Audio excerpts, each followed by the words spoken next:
பொன்முடிக்கு நடந்தது ஸ்டாலினுக்கு நடந்திருக்கு. அவர் இங்கே போயிருந்தா.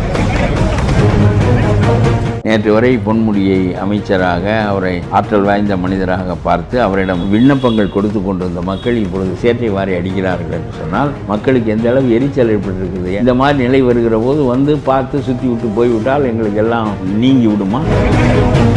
சரியான நேரிய ஒரு தலைவன் முனைப்பான கொள்கைகளை முன்வைத்து அவன் தன்னுடைய கூட்டத்தையும் ஒழுங்குபடுத்தி கொண்டு அரசியலில் இறங்கினால் ஸ்டாலின் போகிற இடம் தெரியாமல் போய்விடுவார். சேற்றை வாரி வீசினார்கள் மக்கள் பொன்முடியின் மீது என்கின்ற செய்தி மக்கள் புரிந்து கொள்ள தலைப்பட்டிருக்கிறார்கள் என்பதற்கான அடிப்படை.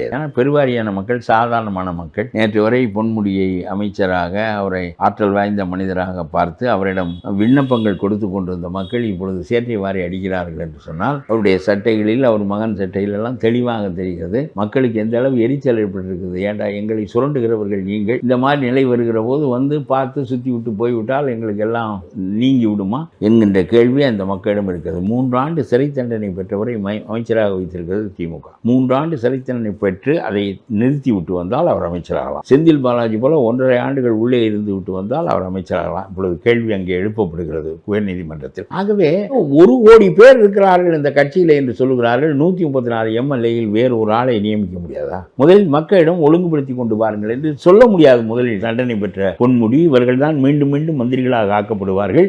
மக்கள் ஒரு கட்டத்தில் எரிச்சல் அடைந்து சேற்றை வாரி வீசுகிறார்கள். துன்பப்படுகிற மக்கள், வெள்ளத்தால் பாதிக்கப்பட்ட மக்கள் இவர் வருகிற போது மந்திரியிடம் சொல்லி காரியங்களை வேகமாக நடத்தி கொள்வோம் என்று நினைக்காமல் சேற்றை வாரி அடித்து போ, இயற்கையின் பாதிப்பை நாங்களே ஒழுங்குபடுத்திக் கொள்கிறோம் என்கின்ற போக்கு மக்களிடம் ஏற்பட்டு விடுமானால் இவர்களுடைய வேடங்கள் கரைகின்றன என்பதுதான் பொருள். மக்களுடைய கோபம் தான் இந்த பொன்முடி அவர்கள் மேல வந்து கண்டிப்பாக பொன்முடிக்கு நடந்தது ஸ்டாலினுக்கு நடந்திருக்கு. அவர் இங்கே போயிருந்தா. ஸ்டாலின் நேற்று போயிருந்தாரு. ஆனா பொன்முடி அவர்கள் மேல மட்டும்தான் இது போன்ற விஷயம் போட்டார்கள். கொஞ்சம் பாதுகாப்பாக முதலமைச்சர் போய்விடுவார். அதெல்லாம் பாதுகாப்பாக சுற்றி வளையத்தோடு இருப்பார். 28 காரினுடைய பாதுகாப்பில் தானே அவர் எவ்வளவு பயணம் செய்கிறார். அதனாலே இருப்பு. ஆனால் சரியான நேரிய ஒரு தலைவன் முனைப்பான கொள்கைகளை முன்வைத்து அவன் தன்னுடைய கூட்டத்தையும் ஒழுங்குபடுத்தி கொண்டு அரசியலில் இறங்கினால் ஸ்டாலின் போகிற இடம் தெரியாமல் போய்விடுவார். அவன் மக்களையும் மாற்ற வேண்டும். நான் நம்பிக்கைக்கு உரியவன் என்பதை காட்ட வேண்டும். தன்னுடைய கூர்மையான அரசியலால், தெளிவான நியாயமான அரசியலால் மக்களிடம் நம்பிக்கையை ஏற்படுத்த வேண்டும்.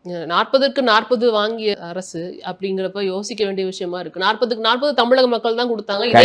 இதே மக்கள் சேற்றை வாரி அடிக்கிறார்கள். எல்லாம் நடக்கும். அதுதான் இங்க வந்துட்டு இருக்குங்கிறத பார்க்க முடியுது. சந்தனத்தை பூசிய கை சாணி எடுக்கவும் தயங்காது. சந்தனத்தை நேற்று பூசினார்கள் என்றெல்லாம் இல்லை. மக்களுடைய தன்மை அதுதான். சந்தனத்தை பூசினார்கள், நீ சிறந்தவன் என்று. இப்பொழுது மோசமானவன் தெரிந்து விட்டால் சாணியை அடிப்பார்கள். இப்ப இந்த பெங்கல் புயல் வந்து சென்னையை பாதிக்கும் அப்படிங்கிறது தான் இது வரைக்கும் நம்ம பார்த்ததா இருந்தது. அது போய் இப்ப இங்க விழுப்புரத்தையும், திருவண்ணாமலை, அந்த கிருஷ்ணகிரி பகுதிகள்லாம் பயங்கரமான சேதத்திற்குள்ளாக்கி இருக்கு. நான் நேற்று நெடுஞ்சாலையில் வந்தேன். விழுப்புரத்திற்கு முன்னால் வண்டியை திருப்பினார்கள். இந்த பக்கம் என்றார்கள், அந்த பக்கம் என்றார்கள். கடலூரும் பாதிப்பு என்றார்கள். இந்த பக்கம் திரும்ப முடியாது, வெள்ளம் போய் கொண்டிருக்கிறது. கடலூர் வழியாக புதுச்சேரி வழியாக சென்னை வருவோம் என்று திரும்பினேன். அவர்கள் போலீஸ்காரர்கள் சொன்னார்கள், உங்களுடைய சொந்த பொறுப்பில் தான் போக வேண்டும், வெள்ளம் மீறி போய் கொண்டிருக்கிறது, பாதுகாப்பு இல்லை என்று சொன்னார்கள். பிறகு எந்த வழியாக போவது என்று கேட்டேன். திருவண்ணாமலை அங்கிருந்து 100 கிலோமீட்டர், அங்கிருந்து திண்டிவனம் 30 கிலோமீட்டரில் இருக்கிற திண்டிவனத்திற்கு 200 கிலோமீட்டர் சுற்றி. அவ்வளவு பெரிய பாதிப்பு.